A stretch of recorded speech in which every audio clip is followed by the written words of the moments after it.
মাঝে মাঝে আল্লাহ আমাদেরকে দুঃখ কষ্ট দিয়ে পরীক্ষা করতে চান, এগুলো আমাদের জন্য খারাপ নয়।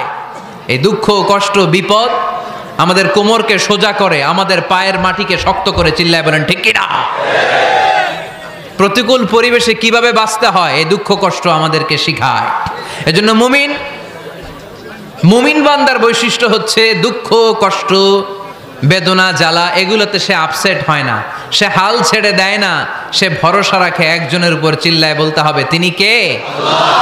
কারণ মুমিন জানে রাত্রি যত গভীর হয় অন্ধকার তমানিসা ভেদ করে সুবহে সাদিক হয়।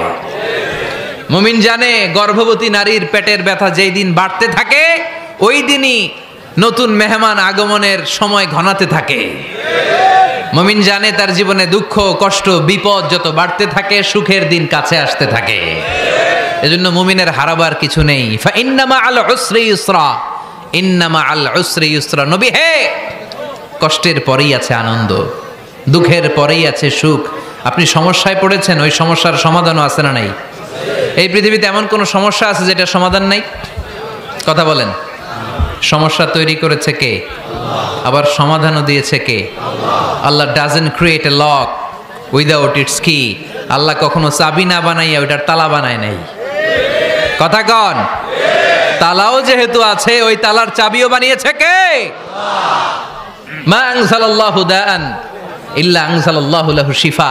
আল্লাহ দুনিয়ায় এমন কোন রোগ পাঠায় নাই যেই রোগের ঔষধ বানায় নাই, এমন কোন রোগ নাজিল করে নাই যেই রোগের কোনো চিকিৎসা বানায় নাই, হয়তো সেটা আবিষ্কার হয় নাই। অনেকে ক্যান্সারের কথা বলতে পারেন যে হুজুর ক্যান্সার এমন রোগ, এই ক্যান্সার তার নাই কোনো অ্যান্সার, কিন্তু বিজ্ঞানীরা বলতেছে এটারও অ্যান্সার আবিষ্কৃত হচ্ছে।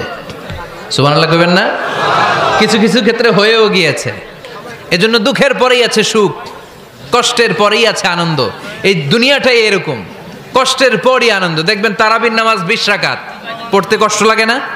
কোমরে ব্যথা, হাঁটুতে ব্যথা, কিন্তু 20টা রাকাত যখন শেষ করে মসজিদ থেকে বের হই একটা আনন্দ আছে না নাই? কষ্ট করে পরীক্ষার জন্য প্রিপারেশন নিলেন আপনি কয়েক মাস, কিন্তু ফলাফল যখন ভালো হয় তখন একটা আনন্দ আছে না নাই? সারাদিন রোজা রাখলেন রমজানে, কি কষ্ট, তৃষ্ণায় গলা ফেটে যায়, কিন্তু ইফতারির সময় যখন রুহাবজা শরবতটা খাই কেমন লাগে? একটা আনন্দ আছে না নাই? এজন্য আল্লাহ বললেন فَإِنَّ مَعَ الْعُسْرِ يُسْرًا إِنَّ مَعَ الْعُسْرِ يُسْرًا। ও নবী, কষ্টের দিন মক্কায় অল্প কিছু দিন, মদিনাতে আনন্দের দিন অপেক্ষা করছে। আমাদের জীবনে যদি দুঃখ কষ্ট আসে আমরা ধৈর্য ধরবো, তাওয়াক্কুল করবো একজনের উপর, তিনি কে? কারণ আমরা বিশ্বাস করি কষ্টের দিন এটা চিরকালের জন্য নয়, সামনে আনন্দের দিন আমাদের জন্য সেট করে রেখেছে কে? তাহলে আমরা সূরাতুল ইনশিরাহ থেকে 3টা নেয়ামতের বর্ণনা শুনলাম, বিশ্বনবীকে কি সান্ত্বনা দেয়া হলো সেটা শুনলাম। এবার 2টা গাইডলাইন শুনে তাফসীর আমরা শেষ করব। শুনতেছেন? কষ্ট হচ্ছে তো উঠা বসা করতেছেন কেন? উঠলেন কারা কারা? শেষ করে দিব? দোয়া করে দেই। কি গাইডলাইন দিলেন শুনবেন? কে কে শুনবেন না?